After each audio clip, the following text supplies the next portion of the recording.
If your significant other started acting different, how many things would they have to do out of the ordinary before you were like, wait a minute?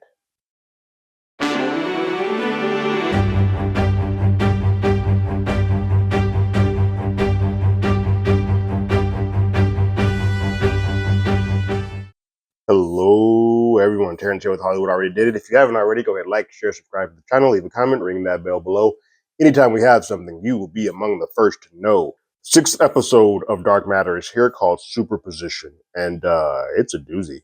There is a lot that happens in this episode, and we start really getting the true colors of who the core of Jason is. And we sort of see why the layers of Jason Prime is a little bit different than what we get in Jason 2. Sort of the id of who Jason is. We get the true essence of that here.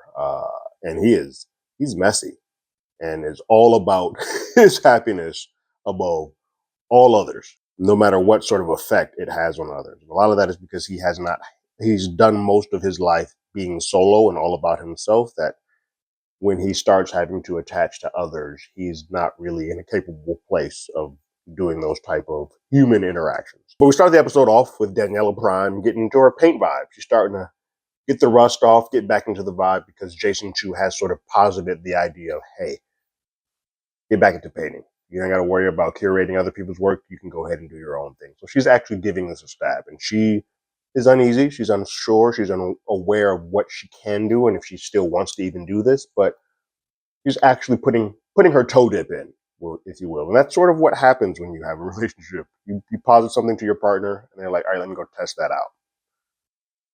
That's important because what happens in the back half of this episode leads you to believe that Jason 2 wasn't really prepped for an honest relationship.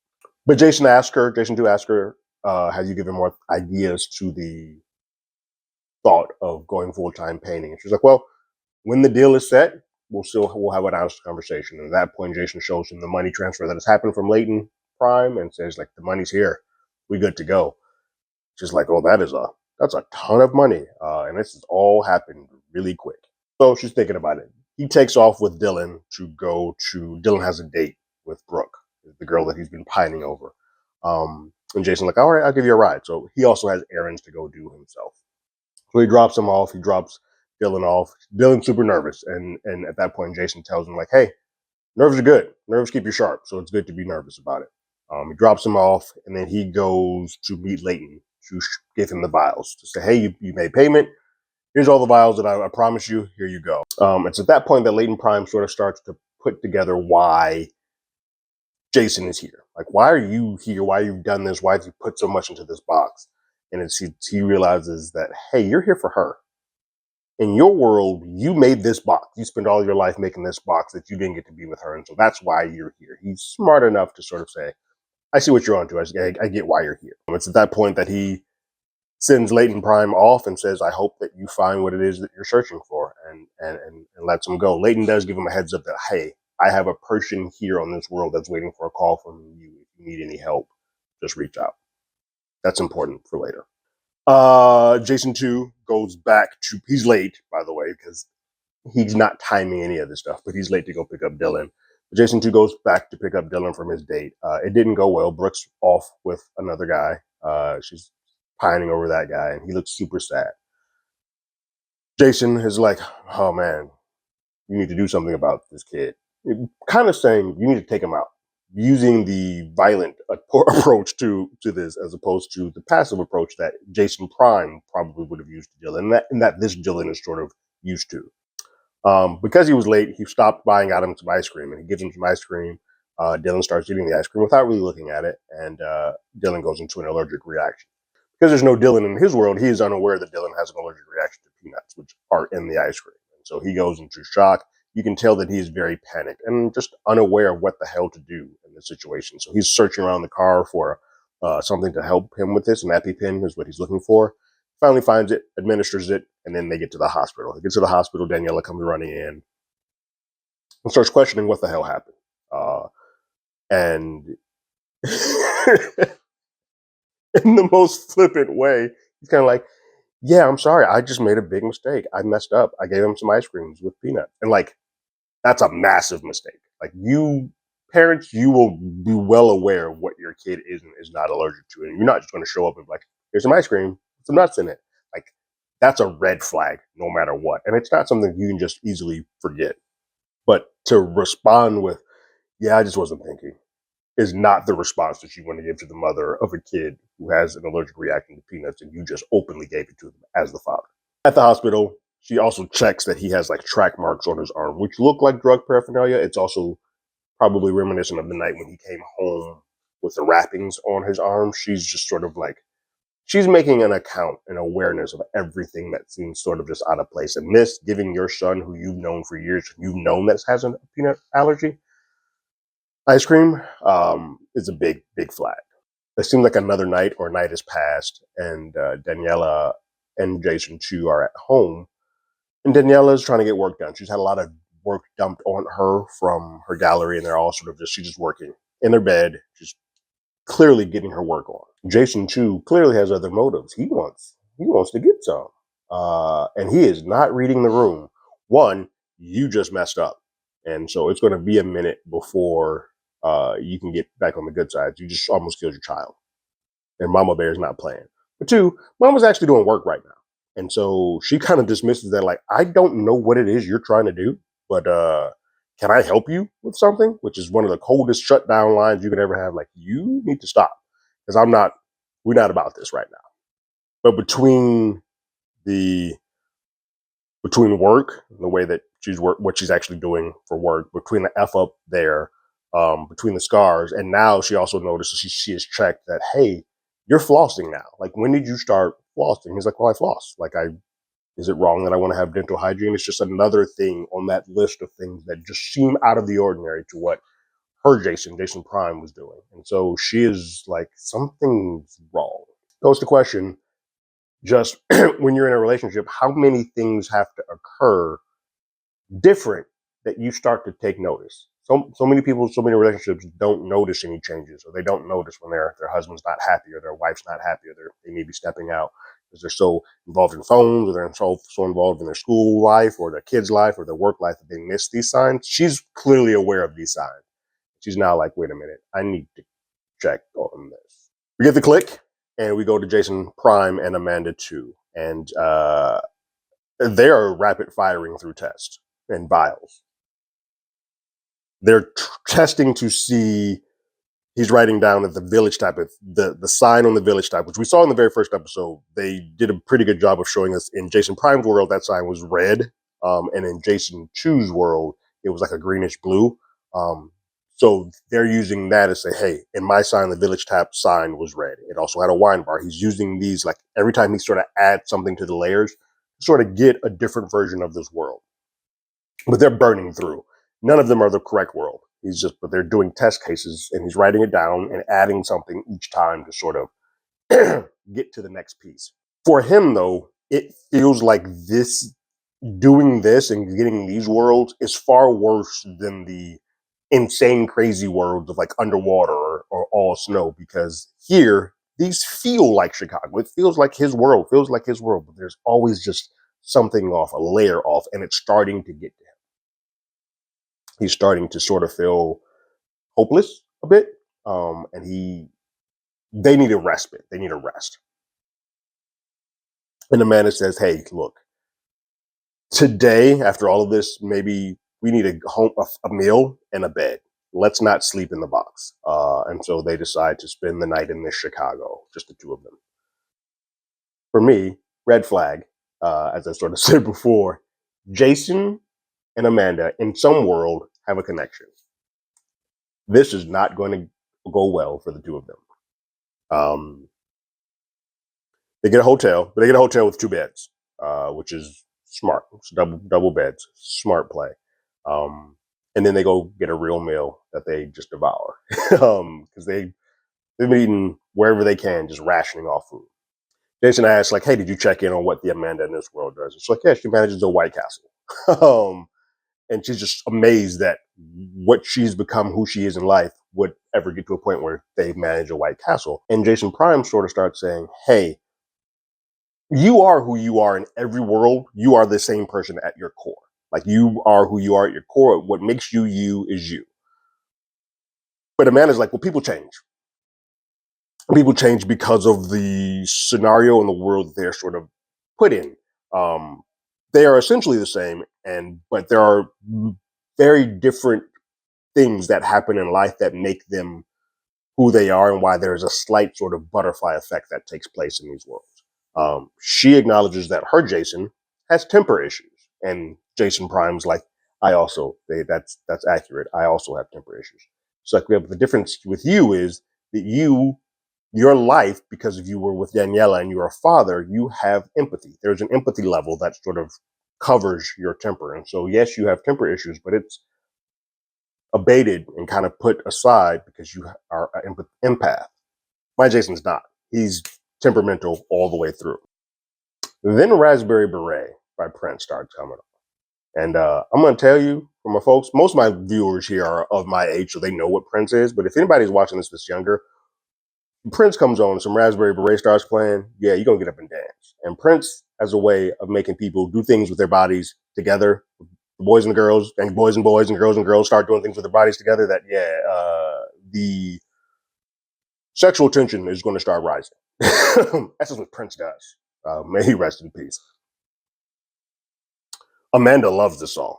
And it's like, I want to dance. And Jason's like, nah, I'm not dancing. Like, that's embarrassing. I'm not going to dance. And Amanda's like, well, what do you have to lose? Like, these people don't know you. And if they do, you can leave this bar. You can leave this world. What the hell? Let's get up and dance. So he does. They get up and dance. And they have a great night. Get super, super trashed. And just have an all-around good night. Something that they both needed, something that they have not had in, I don't know what the time frame is, but it's been a while. They get back to the hotel and they fall asleep in the same bed, though. They're not in double bunk beds. They're kind of like side by side. Jason sort of wakes up and kind of is like, I had it rubbing on her back, sort of say, I had a good night. And she wakes up like, I had a really good night too. And you can tell there's chemistry too. And they're drunk. And so they both have feelings around each other, but they also just have carnal desires. Like Jason's like, I just need to be with someone. And Amanda's like, you look like my Jason. So I kind of want to be with you. But it's at that point Amanda does the smartest thing. And I was like, that shows you how well she's thinking. Because for her, she would hop on it in a heartbeat. Because she does have a connection to Jason. But she knows that this Jason's love is Daniela. She just straight up asks, like, hey, if you want me to move to the other bed, just say the word and I'll do so. He says, I don't want you to. Because he's like, no. My guy says, let's get this on. But I think you should, because he's thinking of the betterment of this. Because if I do find my Daniela, I'm gonna end up hurting you. So let's just keep doing what it is that we're doing. And she acquiesces and moves to the second bed. Back in the Prime world, Jason Chu goes to see a therapist because Daniela shot him down. He's like, yo, she wasn't giving me none, and now I got to go talk to somebody about this. The therapist that he chooses to go see, messy, is Amanda Prime in that world. Amanda's a full-on therapist in that world, and that's who he goes to go see. He realizes now that he has everything that he wanted, and it's still not correct. Something's off with it. It's not what he imagined it to be. He imagined that if I go back to this world and I have money and I have this, it's perfection. And for him, he selfishly thought of, this is what the world is, and if I do everything that makes me happy, it's going to essentially make everybody else happy. Not thinking about what it does for everybody else. And so Amanda Prime says, you built this world up too much that it's never going to live up to the expectation that you sort of have had for it. And he is planning this big romantic gesture to sort of apologize for all of his F-ups. And Amanda's like, well, do you know that Daniela likes romantic gestures? And he's like, everybody does. Again, not thinking. He's only thinking about himself. He's only been in a world like, hey, everybody likes what I like, so I'm going to put them through this. But Amanda Prime just says, like, hey, my partner and I don't agree on what romantic gestures are, so you may want to have a conversation with her before you just start going to do things. And guess what, guys? Jason 2 does not have that conversation. While he's at the therapist, Daniela Prime is talking to Blair Prime and sort of discussing sort of the changes that have occurred with Jason. And Blair initially dismisses them as like, he's saying he's flossing now. He's putting his shoes up. He's taking the dishes out the dishwasher on time. He's clean. Like, you're saying he's become a better husband. I don't see the issue. And then Daniela says, like, I also saw track marks. And it's like, well, you buried the lead there. Like, lead with that. That's the point. You think he's on drugs? It's like, I don't know. Blair's idea is wild. Follow him. That seems troubling. Got a lot of questions about Blair Prime in this world, if that's the first thought she has, but maybe hire a private eye or have somebody else follow him. But for you to follow him seems a bit troubling. But nonetheless, that is what she chose. She suggests. And eventually, Daniela, we see where she heads. Jason, too, puts into plan his big grand gesture. This is going to be messy. But he does so. And I have a pretty good idea already before this happens what he did. I'm like, if you did what I think you did, Jason, too, you are a dirty man, because this is going to blow up in your face. But he gets a dress, puts it on the bed. This is what you're going to wear. Again, this is already a bit of a problem because he is telling Daniela what to wear. He's like, this is what you're going to put on. I want you to put this on. He is put all of these things in places where he isn't asking Daniela what she wants to wear or say, hey, we're going to go out, go put on your best dress. He's saying, this is what I want you to put on, which is a bit of a control factor problem that he also has in addition to his temperament. And he blindfolds her and they walk down to an art gallery. It's her art gallery, but it's the community art gallery that he takes her to. And he's like, hey, look, there's one thing. We're going to go to dinner. Yes, but there's one thing that I want to show you. And I know what it is. And it is what it is. He has taken the painting that she was practicing on, that she was sort of getting the ring rust off at the beginning of this episode. He's taken that and put this in his art gallery. And she sees it and you can just see just the dread and pain and just humiliation that sort of hits her face. And she's like, take me home. He then, on the way back, says, like, I know I messed up, but I don't know what I did. And I'm sorry for whatever that is. He's like, I thought you would be happy. Jason, too, has a way of thinking he always knows what's best for everybody without actually having any type of communication. She says, you humiliated me. You took a photo without my blessing, put it up in my art gallery with my colleagues who had no choice but to put it up. Even if they thought it was good or they didn't think it was good, they had to put it up because it's me. And paraded me around in a dress that I hated. So again, she didn't get to choose the dress. He put that out there for her.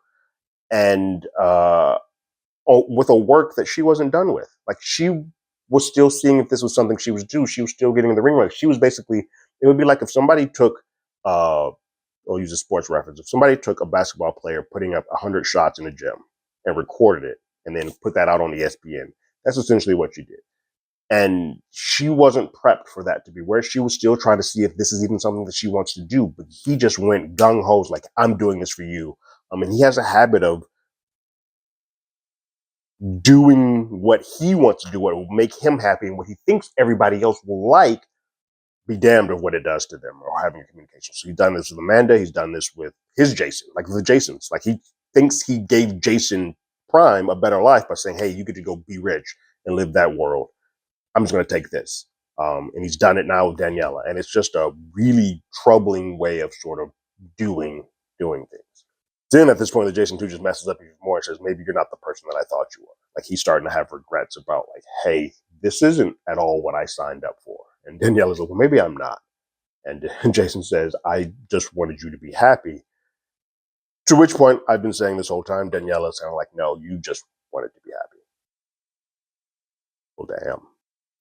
At this point, I was starting to think that maybe he was starting to rethink the ceiling, like maybe ceiling of the box. Like, maybe I should go back in that box and sort of restart. But I think the thought of the corridor is probably freakier than the thought of dealing with whatever and trying to fix whatever this is. And we get there a little bit when he talks to his therapist again.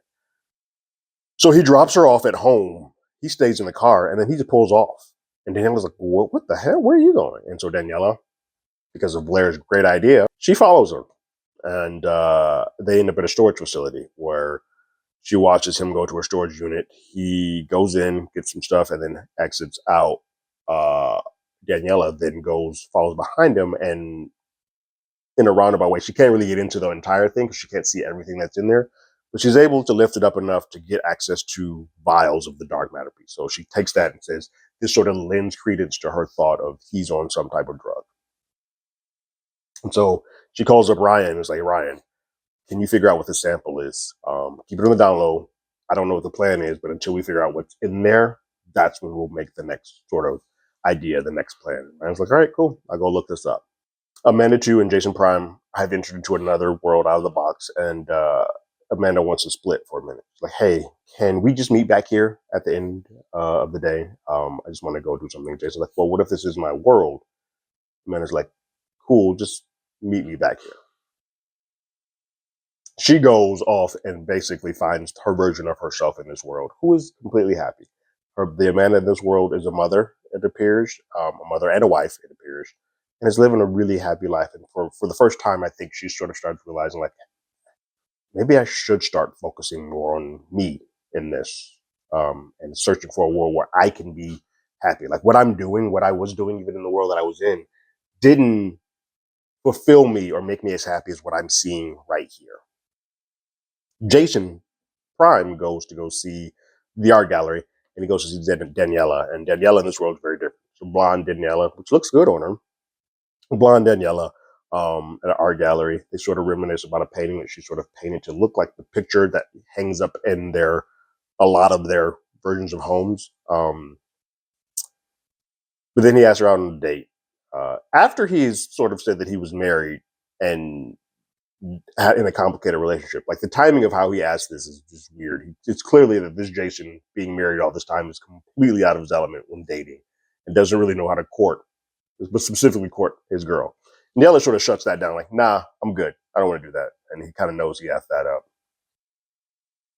Which is interesting that he tried to get into a relationship or into a date with the Daniela that is like Daniela that's not his. Like he's trying to just say, hey, I'm tired of hopping around all this time. Let me just see if I can make this work.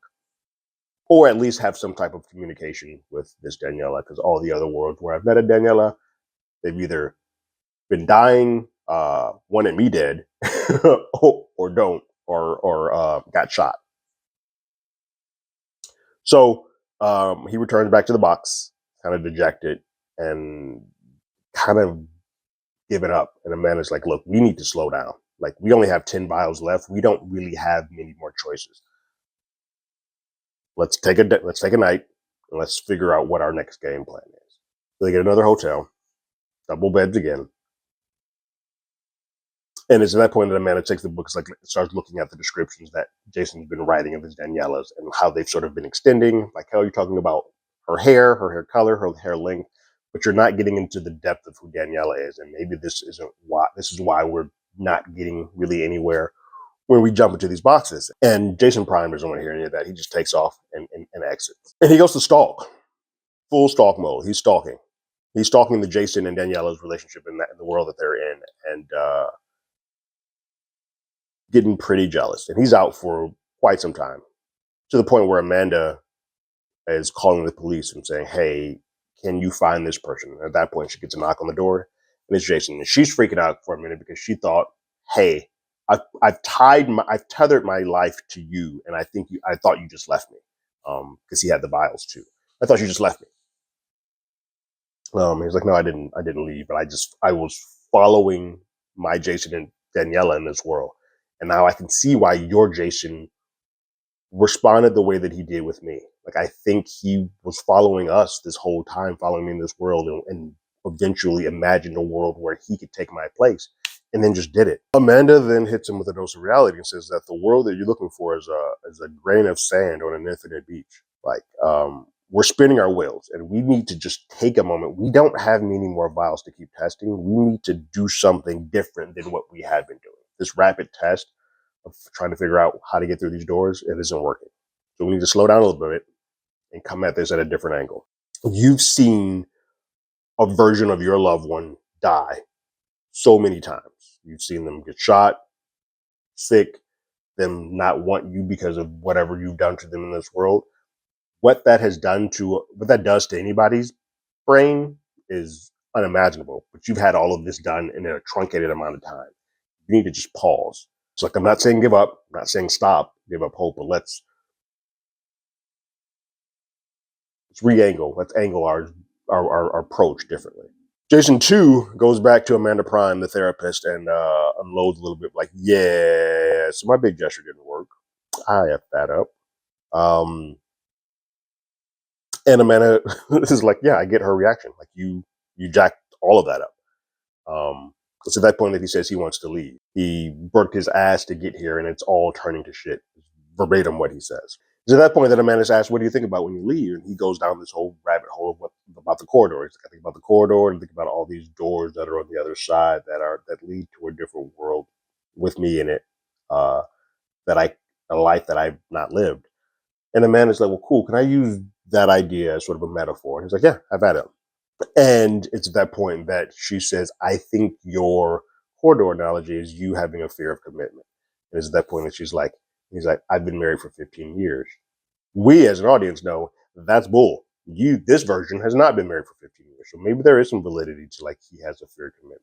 He wants the option to be able to sort of hop around and join from world to world to world to world to sort of test and taste what he did not have in this long life of building this box.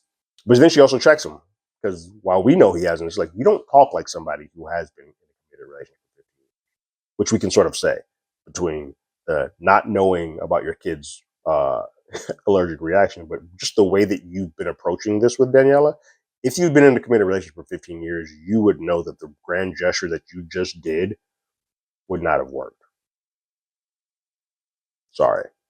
Jason 2 goes back home and Ryan confronts him about the vial and says, oh, so the reason why you don't want to work with me is because you've been stealing my work. And they go to a bar to have drinks and sort of talk. And Ryan's like, look, I'm in a business partnership with a lot of pharmaceutical places. And if they find out that there's a competing group that has a version of this out, it's gonna mess up a lot of things for me. So I just want you to know, I'm asking you now, did you steal this from me? He's like, Jason. She was like, no, I did not.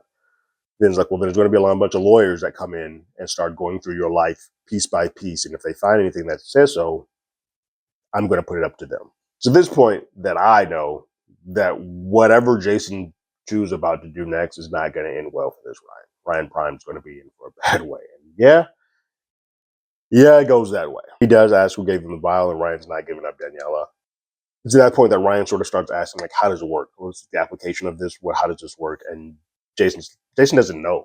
He's not a chemist. We've heard before. He says, I'm not a chemist. I don't really know how this works, so I can't give you that answer. And his Ryan in his world's not around to answer these questions, but he does know he can show it to him. And that'll sort of open up Ryan's eyes. So he does. He says, hey, let's go on a trip. So he takes him to the box. He shows him the box, takes some dark matter. He says, hey, you take it too. Ryan's like, is this safe? He's like, I've done this 100 times, over 100 times. So at least to let you know that he's been doing this a while. And those track marks aren't just from the one. He's been doing this so many times. But he takes Ryan in, and I already sort of know how this is going to go, but sort of explains the surface level piece of this to Ryan. Ryan sort of understands and gets a great deal of it because he is of that world. He understands that he's in a world with multiple versions of his life behind these doors. And sort of says, hey, when you go into these doors, let's clear your mind. Let's go ahead and make this option. And what's fascinating is that he opens the door for Ryan. He does not allow Ryan to choose a door because it probably could have ended up in danger for him.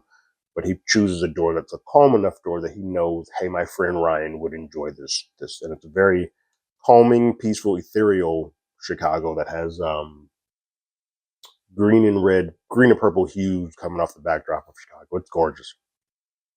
They both step out the box and he shows them the world, and it's like, hey, this is pretty amazing. It's a kinder and more progressive Chicago. It's like, and I know you would like this. Ryan's it all. He's like kneeling down on the ground and just like taking it all in. He's like, there's a vast amount of these worlds behind us. Jason says, hey, real quick, we can't stay long, so give me your phone so I can take a photo of you doing this now. In my brain, I immediately know he's going to search contacts. And that's what my thought is. Like, he's going to go through that and say, who's the last person that Ryan reached out to see who may have given him this file. Ryan in that moment says, I can't believe that you made a better compound than me. I thought I was the only one in the world who could make it. And Jason was like, well, there are many, many worlds. And in those worlds, there are many, many Ryans. that's sort of when it clicks to Ryan that this isn't his Jason. And he asks him so much, like, you're not the Jason from my world. And he's like, no, shakes his head. No.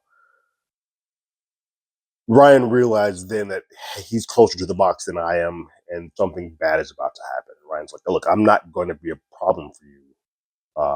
But it's at that point too late. Jason Chu has already sort of made his mind up, and he closes the door on Ryan Prime in this world. So he's sort of stuck Ryan in that world. He has no dark matter to even try to come back into the door. He's just there.